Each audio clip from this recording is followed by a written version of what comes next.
In today's video, I'm going to teach you how to combine date and time columns in Excel.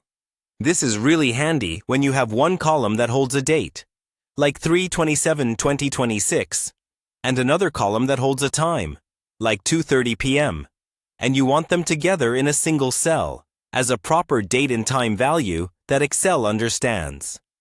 That way, you can sort, filter, or run formulas on them much more easily. Let's start with the basic idea. In Excel, both dates and times are actually stored as numbers. A whole number represents the date, and a decimal represents the time of day. So, when you combine a date value with a time value, you're really just adding those two numbers together.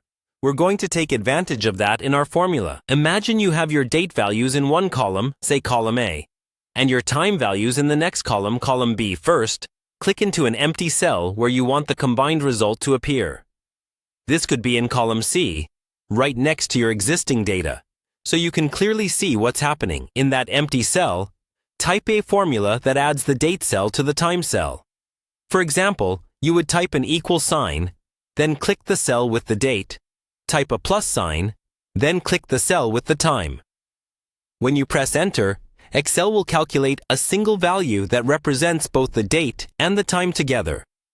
At first, you might see a number or a strange format. Don't worry if it doesn't look right immediately. The value is there, you just need to tell Excel how to display it. To do that, make sure the cell with your new combined value is selected. Then, apply a date and time format, such as a short date followed by hours and minutes. You can do this from the Format Cells menu or the number format options on the toolbar. Once the first combined value looks correct, you can copy that formula down the column to apply it to all the rows in your list. Each row will take the date from its row in the date column and the time from its row in the time column and combine them into a single clean timestamp. And that's all there is to it. By adding the date and time cells together and then formatting the result, you get one powerful, sortable, and easy-to-read date-time column in Excel.